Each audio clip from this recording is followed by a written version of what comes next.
Good afternoon, I bid to our lecturer, Miss Ang. So today we are going to elaborate more on the e-learning task. So let's get started with the first question. Okay, for the first question, how can English language education contribute to fostering unity among students from diverse backgrounds? So maybe we can have Syazwanie to answer the first question. Syazwanie?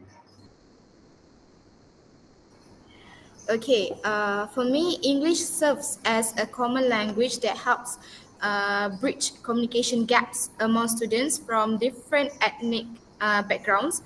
For example, in Malaysia, where students speak different mother tongue such as Malay, Mandarin, and Tamil. So English had become a natural medium for interactions. For example, in a group project, a Malay speaking student, a Chinese speaking student, and a Tamil speaking student maybe struggle to communicate in their native languages. However, with English, it allows them to collaborate effectively and also strengthening their teamwork and unity. So, what do you think, Syafiqah? Okay, thank you, Syazwani. So I totally agree with your statement because English education can promote unity by integrating Malaysians' cultural element into the learning materials.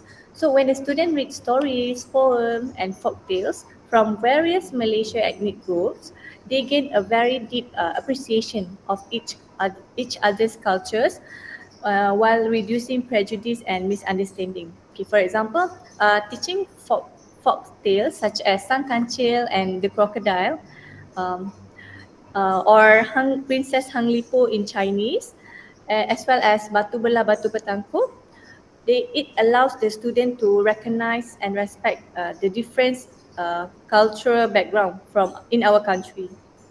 So it also can be, the example can also be in using traditional festival, for example Hari Raya, Chinese New Year, because it helps the student to relate personally with their life, and also can expand their vocabulary.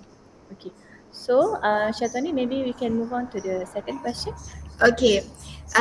Thank you, Shafika. For question two, let's move on to question two. Does the current English curriculum promote cultural inclusivity and national identity? Why or why not? What do you think, Shafika? Okay, thank you, Syazwani. So I agree, but I also feel that the curriculum is still being dominated by the Western literature and perspective, because many of the reading materials feature Western authors, settings, and also the characters, which it may make the student feel disconnected from their own cultural identity. There should be more local representation to truly reflect the Malaysia's multicultural identity. For example, the Romeo and Juliet, they are classic and they are often not relatable for Malaysia's students. So by including like more Malaysia author and stories, for example, Kampung Boy by Lat, it will make the learning more relevant to the students. Okay, so maybe Syazwani can add more on the question. Okay, yes, I also agree because the curriculum does attempt to incorporate Malaysian culture through literature, folk tales, and historical references. The students are exposed to Malaysian traditions, values, and stories that strengthening their sense of identity. For example, we could select the inclusions of local literature such as The Jungle of Hope by Christmas. It is exposed students to Malaysian heritage while improving their language skills. And also certain terms in the syllabus such as unity in diversity and Malaysian traditions, it highlights the importance of cultural harmony. Okay, I think that's the answer for question number two. Okay, thank you, Syazwani. So, as for the last questions, um, should the teaching of English incorporate more local Malaysia content, or should it remain globally oriented? So maybe we can have Syazwani to answer first. Okay, I think we should include more Malaysian content in English classroom or lessons. When students see their own culture reflected in the materials, they feel a sense of belongings and also confidence in using the English language. Like for example, when the student read about Malaysian festivals, food and also tradition in English, they would feel more connected and also engaged. Other than that, using a local news article or blogs for reading exercises could make the language more relevant to the students' daily experiences. So, do you have any idea on it, Syafiqah? Okay, thank you, Syazwanie. So I believe English education should remain globally oriented. This is because since English is an international language, the exposure to global content is essential for preparing the students for future career opportunities, higher education, and also cross-cultural interaction.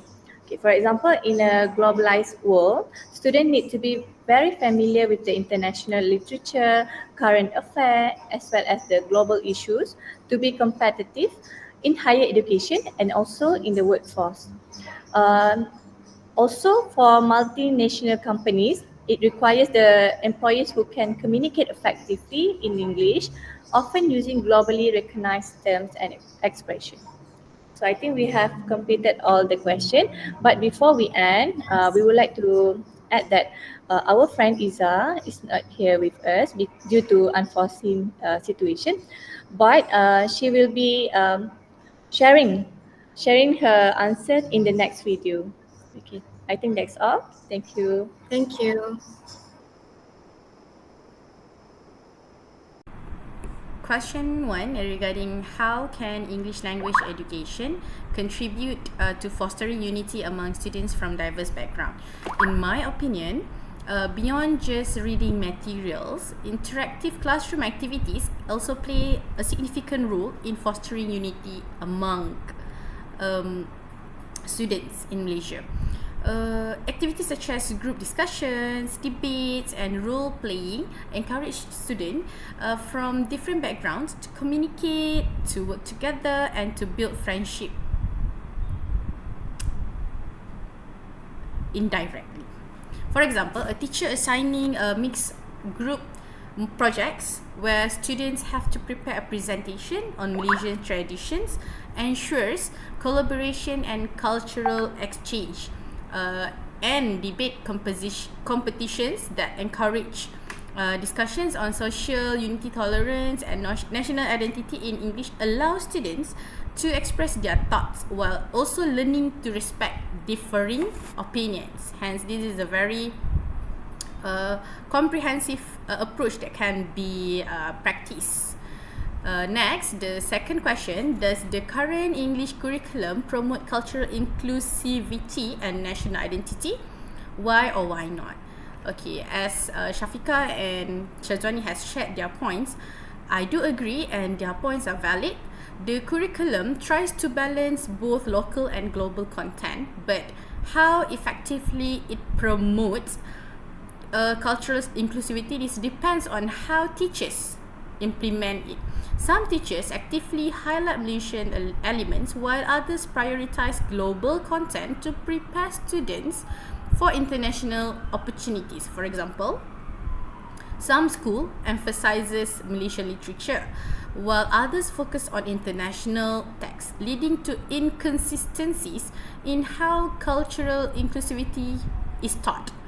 Teachers who incorporate Malaysian elements in creative writing and discussions help students see the relevance of English in their daily lives. So, it has its pros and cons regarding this. Now, let us move on to the last question. Should the teaching of English incorporate more local Malaysian content, or should it remain globally oriented?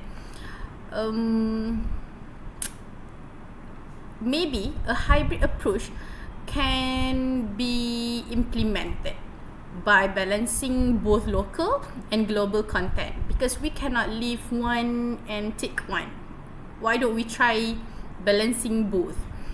Students can develop a strong national identity while also gaining global awareness. It is very effective and also benefits and attainable for students. For example, schools can integrate local literature alongside international texts to provide a well-rounded education. Other than that, it can be encouragement for students to compare Malaysian traditions with global customs in essay writing exercises, can help them to appreciate both their own culture and international diversity.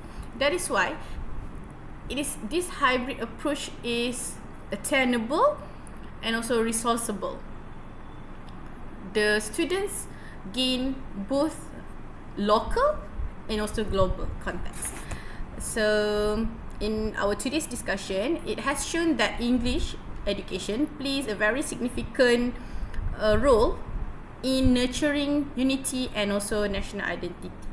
While opinions can be differ, the consensus is that a balanced approach that incorporates both local and global is the most effective way around.